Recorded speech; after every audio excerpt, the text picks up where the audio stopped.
logical piece that you have to suspend. Every member of the House is sent to Washington on the same ballot that Trump has now convinced a vast majority of Republicans that those ballots are faulty or that they're only faulty on one line. I mean, it is an argument and a message and a rallying cry, because it feels like more than an argument and a message. It feels like something meant to sort of activate a different system than your thinking process. But there is something ripe to be debunked. Who does that, and how do they do it?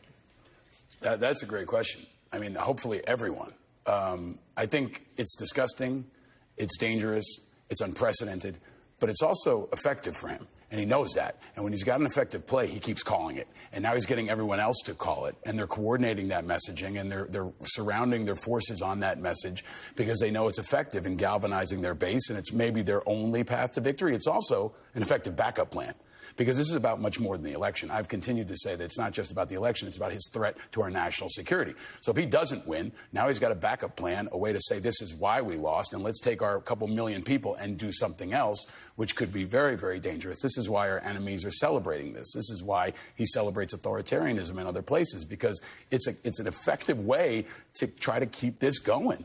And that's what he's got to do. Whether he wins or loses, now he's got options. And I think that's extremely dangerous and extremely underreported. But he's also touching into something very powerful, the deep grievance. He is the master of grievance, and that grievance is very deep in this country. And if he can say, hey, for all your grievances, I'm your guy, that's going to galvanize a lot of people in a dangerous way.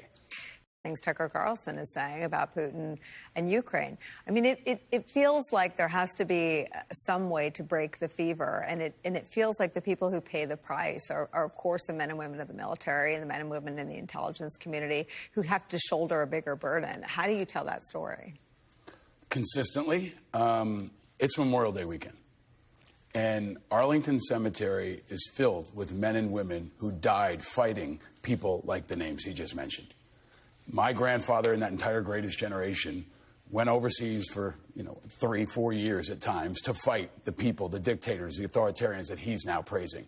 So I think we have to call him out on that. I think people in uniform, I think anybody who served this country have to continue to call out his patriotism, and also call out another component of this that he and many in the far right have continued to double down on. Just crapping on America all the time. Constantly dumping on America, saying how weak our military is, saying how bad this country is. It's unacceptable. And our enemies celebrate that as well. So even if he did think it, to have a former commander-in-chief saying it out loud in a way that really bolsters the agenda of our enemies is disgusting and detestable. And I think Memorial Day is a good reminder of what's at stake. A lot of people are going to go to the beach and have a barbecue, and a lot of my friends are going to be at the cemetery, reflecting on what it all means. Our friends, our Democratic allies in Ukraine, the price they're paying with their lives, with their economy, with their country, with their infrastructure, with their freedom to fight our enemy in Vladimir Putin. You're taking that on. Yeah. I mean, it's Memorial Day weekend, and we're reflecting on all the people of all the generations that died in defense of freedom. And at the same time, there's a country holding the line against in favor of freedom right now in Ukraine. Our friends are fighting and dying in Ukraine, and American veterans overwhelmingly support Ukraine.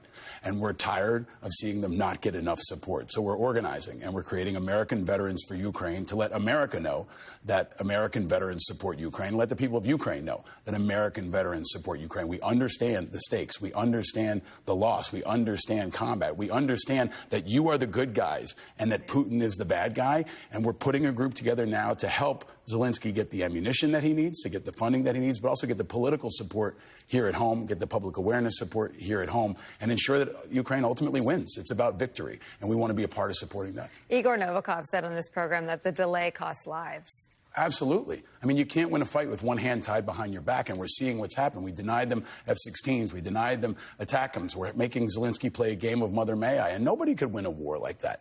I was at Ground Zero on 9/11. If we were told by outsiders to not punch back and to play by the rules Ukraine has had to play by, we'd tell them to take a walk. So we've got to step up, and Zelensky needs to know there are tens of millions of veterans in this country that understand and have his back, and the American public, independents, Republicans, Democrats, need to know that American veterans stand with Ukraine, and we need everybody to do the same. It's about our freedom, not just theirs. And in terms of gut issues, I mean, if you look at the candidates and you want to know who stands with our ally, Ukraine, and who stands with our adversary, Putin, it's a pretty powerful group to deliver that message. And they need to be called out, yeah. not just by politicians, but by patriots. Yeah. And we've got 4 co-founders that are standing with me that have been advocates for veterans for a long time. They've been making change in Washington. And now, if you want to oppose Ukraine, you're not just going against politicians, you're going against a majority of veterans in America. It's incredible.